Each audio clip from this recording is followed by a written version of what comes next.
understand. Why am I here? Oh, Victor, there will be plenty of time for that later. Right now, I wish to get to know you. Discover how you came to have such a frosty outlook on life. I have nothing to say to you. You may have taken my weapons, but my suit still has considerable offensive capabilities. I will freeze the marrow in your legs. Each bone will shatter and fracture, while you remain completely aware of your impending paralysis, begging me to end you.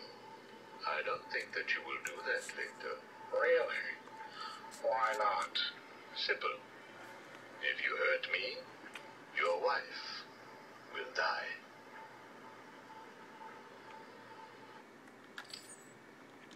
Where is she? Where is my wife? Nora is in safe hands. Now, let's discuss an incident from your childhood. No. Then this is over. Guard. Wait. What do you wish to learn? Your early years were troubled. I was not a sociable child, but that is all.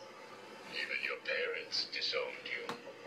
They sent you away to a reform school, correct? They did not understand my work. Your work? According to a police report, you froze over a dozen of your neighbor's pets. I have always had an interest in cryonic preservation. I didn't understand why my parents allowed our sick pets to die instead of attempting to save them. So I set about finding my own way. I intended to revive all of those creatures. But you didn't. Which brings us to Nora. Have you ever seen a flower die? Watched something that was once so beautiful, so full of life, collapse and rot from within? You referred to Nora's illness. It seems like yesterday when I first found her. It all happened so quickly. Suddenly, I was losing her. Did you seek help? What about your employer, Gothcorp? I hid it from them, diverting resources from Gothcorp's research in an attempt to find the cure. But in the end, I failed. Time was running out. I knew that if I was discovered, Nora would die. Why take that risk? Do you know what it is to love someone? To really love them? No. Nora was all I could think of. I reran the diagnostics, re-examined every detail from every angle, certain that I had missed something. I cursed myself for being so blind, so stupid. Surely there was a cure. I just needed more time. Then I realized what I had to do. I had worked without sleep for a week. My needs didn't seem important. Sleep didn't matter. Food didn't matter. There was only her. I looked at Nora and I told her that I loved her. She told me there was nothing I could do, that we should just accept fate. She smiled her beautiful smile as she said, I promised to cure her. And then I pressed the button. You cryogenically froze her, keeping her on ice, so to speak, while you worked on a cure. It broke your heart, but now you had all the time in the world. Did you feel relieved? I went home and fell into a deep sleep. For the first time since we discovered Nora's illness, I dared to dream.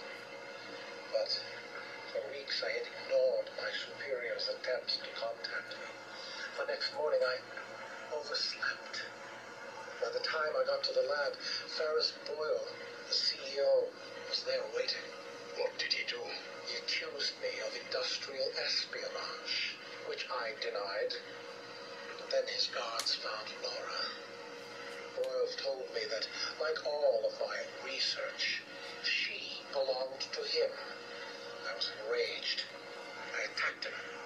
His guards beat me back, and in the struggle, I was drenched by the cryogenic chemical I had created. I lay on the floor, helpless, watching the guards steal Nora away. It was a tragedy for such a promising mind to perish in a lab accident. Then he left me to die. But you survived. The chemicals were absorbed into my body and transformed my metabolism. My body went numb. I felt a strange tingling, then searing pain all over. Each breath ignited my lungs.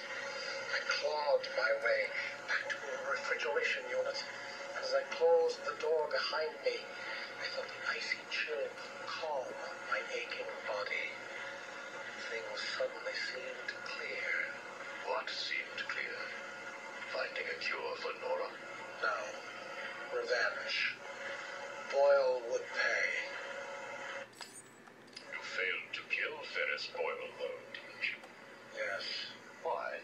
You know why. Batman. Well, he did return Nora to safety. Until you got her. See? There you go. Blame me. Blame your parents because you failed to revive the neighbor's pets. Blame Ferris Boyle for spoiling your plans to cure Nora. Blame Batman for stopping your revenge against Boyle. And now, your Nora is in danger. Because of you. No, Victor. Because of you. You have always had a heart of ice. You stole people's pets. You stole Goth Corp resources. And since then, you've stolen so much more for your own selfish scientific inquiries. If you had shared your genius with others, devoted your energy to medicine instead of pride, perhaps your ice princess would be at home now, preparing you a hot meal instead of being delivered to the Joker. No, you could have saved Nora a long time ago, Victor. It's all for her. Everything. I will get her back. And when I do, I'm coming for you. Thank you. We are done now. Nora.